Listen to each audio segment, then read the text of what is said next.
I'll take my fish out of the sous vide machine and the salmon is cooked perfectly. Go, Lee. I've strained my sauce. It's looking pretty good. I'm pretty happy with how it tastes, so my sauce is ready to go. Go, Lee. I've learned from yesterday's cook that I need to tie a dish together. So in the pantry, I've seen some really fresh tomatoes. They look great. Just prepping some tomatoes that I'm going to roast in the oven to get some nice sweetness from them. They should be sweet and juicy and full of flavour. And hopefully it will tie it all together. Go, Lee. Feeling the pressure? If you're not, there's something wrong with you. 5 minutes to go! Come on, Lee! I grab it out of the blast chiller and it's not ice cream. No. Now I'm thinking this isn't going to work. Far out. How many times have I made ice cream? I could easily throw my hands in the air and go, oh, that's it. But that's not me. I have to do something here or I'm going to be the one going home. Okay, it might change to custard. I need a little jug. Oh, she has called it a custard now. Is it called a custard, she said? She's called it a custard. Good. The custard, yeah, is a pretty poor replacement for the ice cream, really, It's going to be Earl Grey custard. because I have the shortbread biscuits to make an ice cream sandwich and custard's completely different. I'm sort of resigning myself that I'm going home. Yeah. Good, Ben. Looks good, Ben. It looks really good. With a couple of minutes to go, I taste the candied walnuts in the ice cream and the date puree's got a beautiful acidity. The flavours are there. I'm happy, I'm happy, I'm happy. Normally, gatto muddy is served in an alfoil wrap, thrown down on the table, but this is MasterChef. I can't serve Gary, Matt and George pastry wrapped in foil. I have to serve it in a modern way. But I don't know how I'm going to plate these up. Make it look delicious. I start tearing up the pastry and arranging it on a plate. It's such a risk because there's no backup. And then I realise that's just not how gatto muddy is served. It's got to come in a clump. Look at that. This is it! Final few touches, 3 minutes to go! My plating looks like an absolute mess. I can't believe it. What have I done? 9,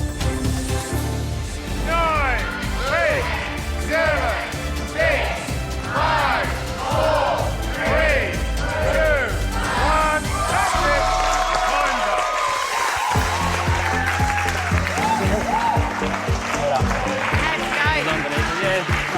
Yeah, not bad.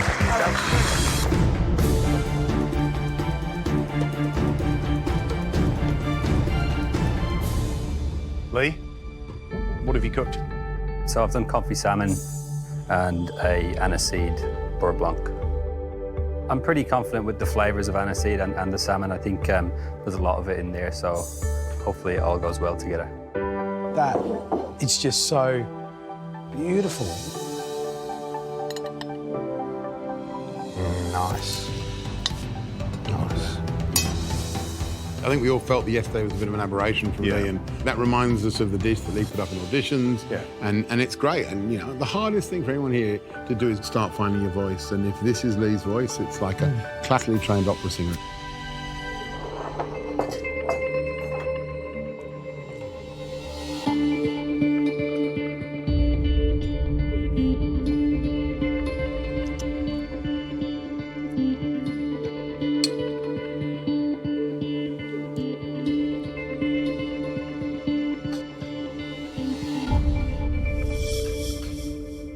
That is a beautiful, beautiful plate of food. It does exactly what you want it to do.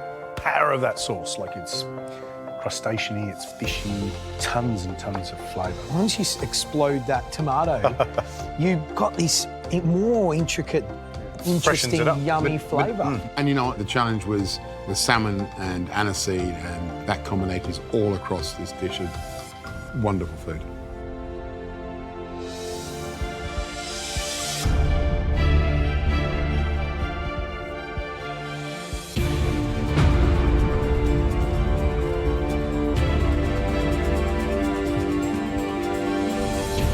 There's no doubt about it in terms of the food that you've put up today. I can smell walnut and date, which is fantastic. I just look at that and it honestly looks like a train wreck. What is the dish?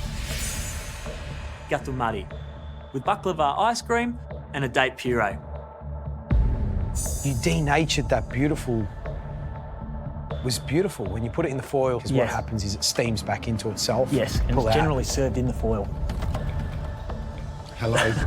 There's your first plating lesson. And I was going to. You got to understand that food is not designed to be photographed and put into cookbooks and magazines. It's designed to be eaten. It's designed to hit the table and for you to share exactly that memory. And George is the master of it, you know? Yes. And if there's a lesson you can learn, if you get through today, is don't mess with it so much. You don't need to.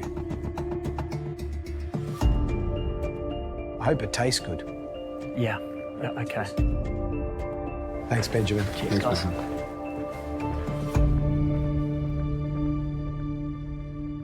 I'm going to put it out. It smells really beautiful, but it looks like an absolute train wreck. Yeah, but the smell, the job at hand was to blend dates and walnuts. Yeah. And you can smell that along with other spices. Totally.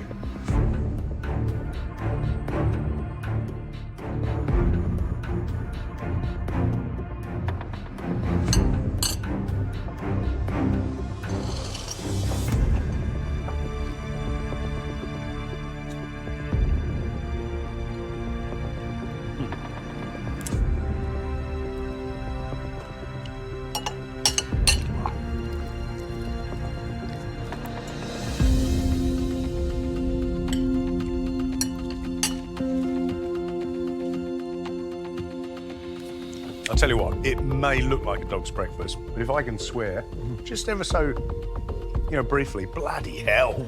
That ice cream, that walnut sort of praline-y, crunchy ice cream and the date puree is just absolutely gold. That's delicious. Like, really is delicious. He really nailed the brief in terms of walnut and date.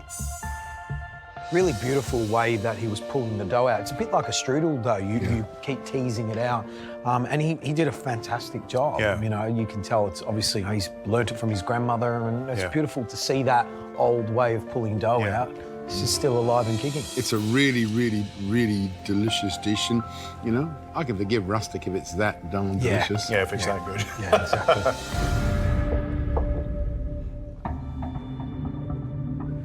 Thank you. Rashidal, what have you cooked? Mango mint peppercorn sorbet, coconut pot stickers, a coconut broth, and some charred mangoes. How was that? That was nerve-wracking, exciting, really tested me out today. Yeah. You picked the mango and obviously got green peppercorn. What does it mean so much to you? I wanted to give certain flavors that we have back in Bangladesh. So my mom used to make fantastic little delicate pitas, and that was one of my favorite dishes growing up. So I just wanted to have a modern take on it.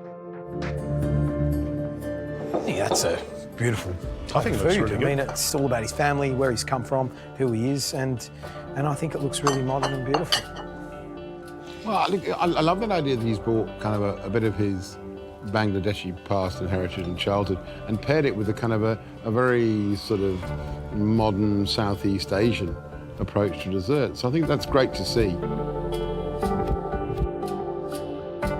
It's a very different way of approaching food, and I love it.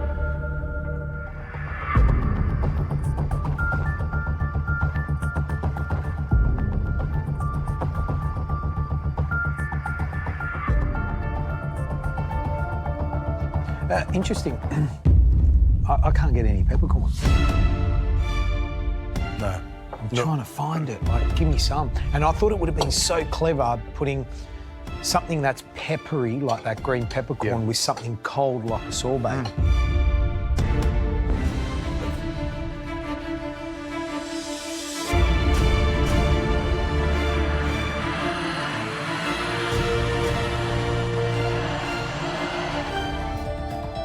What have you cooked?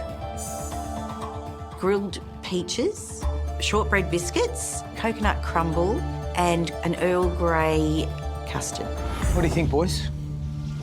If she survives today, I think the key for her is just to discover her mojo and understand that 3 ingredients on that plate can be absolutely delicious. And peaches look beautiful. I mean, you know, they're nice and bright and fresh, and it's a little old-fashioned, but could taste yum.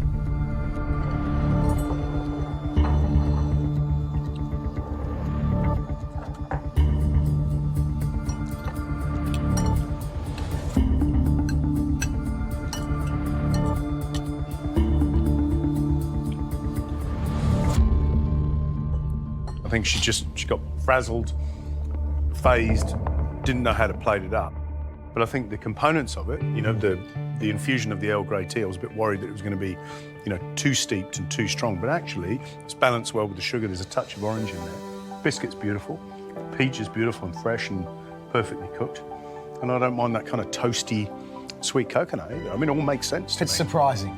It's like a really good milky cup of like Shearer's tea and a country shortbread to dunk, and then you get that lovely freshness of the peach, and the texture of that is a wonderful contrast. Yeah.